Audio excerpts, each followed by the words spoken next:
騙されている治療家を救いたいベイダー先生チャンネル、本日より動画配信がスタートしました。と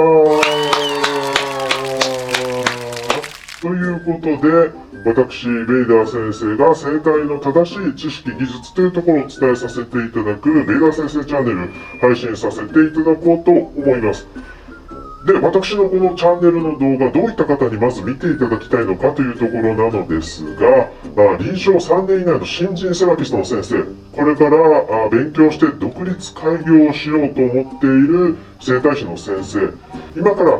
整体師を目指すよというような方々、そういった方々にですね、ぜひ私のこのチャンネル見ていただきたいなというふうに思っております。そして第1回目のテーマなんですが、ぎっくり腰、こちらについてお伝えしていこうと思っております。で、このぎっくり腰、いろんなことが言われていると思います。例えば、大腰筋が原因だとか、多裂筋が原因だ、椎間関節が原因だ、陽線関節が原因だ、いろんな原因が言われているんですね。その中から最もこれがぎっくり腰に関わってくるんじゃないかというところのお話をしていこうと思います。で、まず結論からお話をお伝えさせていただくんですが、ぎっくり腰の原因、それっていうのが虚血、これが大きな要因だというふうに言われているわけなんですね。虚血、この言葉聞き慣れない方もいると思いますが、血液の流れが悪いという、簡単に言いますと、血液の流れが悪い、これがですね、虚血というような状態です。血の流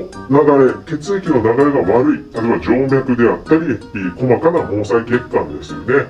そういったところの血の流れが悪いと、ゴミが溜まってしまう。ゴミイコール痛みを出す物質、そういうふうにですね、捉えていただきたいなと思います。つまり血の流れが悪くなると、ゴミが溜まる、痛みを出す物質が溜まる、そして、ぎっくり腰になるというような、大まかな図式があるわけなんですね。それをまずは覚えておいてください。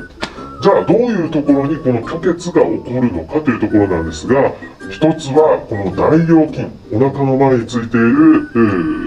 腰回りを安定させる大事な筋肉。これがですね、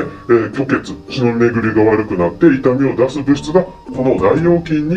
起こるというふうにされています。じゃあこの大腰筋の虚血、どういうふうな形で起こるのかというところなんですが、腹膜と毒素、これがですね、大きく関わっていたりします。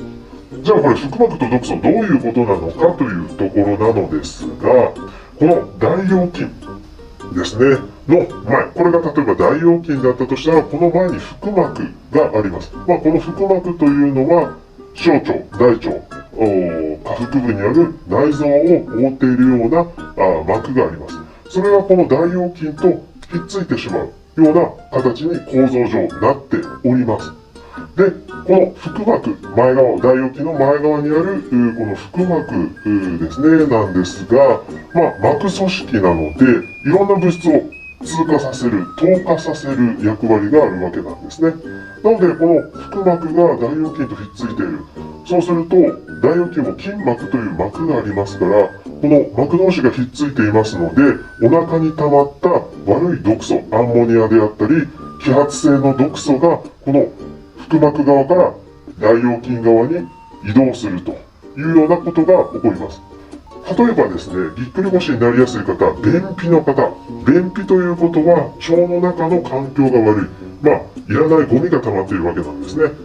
毒素が溜まっているわけです。そうなると、この腹膜ですね。というのは腸も覆ってますから、腸の中の揮発性の毒素、アンモニアなどを吸って、で、その毒素がこの大腰筋の方に流れていってしまう。そして、そうなることによって、大腰筋にゴミがどんどん溜まっていきますから、血流が悪くなって、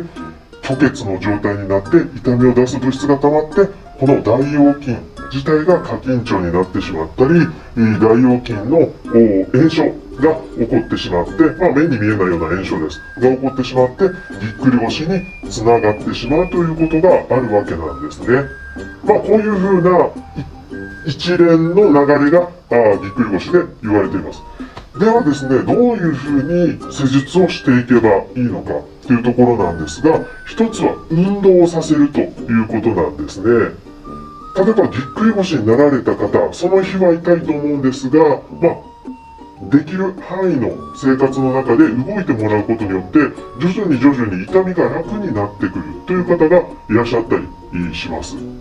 で、これなんでなのかというところなんですが、その毒素というのが関わってくるわけなんですね。動くことによって筋肉というのが働きます。収縮が起こるわけですね。そうなることによって大腰筋も歩いたりすることによって日常生活を普通に過ごすことによって大腰筋が働きますから、大腰筋が働くことによって血流が上がってくれる。血流が上がることによってこの毒素が排出される。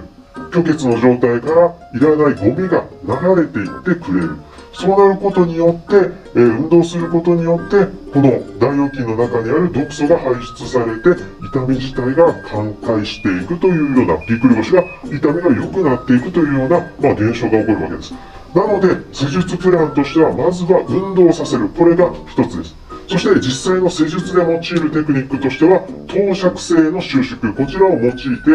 きます。もちろんですね、痛みが増悪しないような範囲でやっていくわけなんですけれども、投射性の収縮というのは筋肉のポンプ作用が働きます。そうすることによって、毒素の排出というところが促せますので、施術のテクニックとしては、この大腰筋自体を、グリグリ押したり触ったりするのではなく、投射性の収縮で筋肉を働かせるということを実際にやっていきます。ぜひですね、施術プランも含めて一度現場で実践していただきたいなというふうに思います。また次回もですね、こうした有意義な治療家にとっての配信というところをしていこうと思います。ぜひですね、皆さんチャンネル登録の方お願いいたします。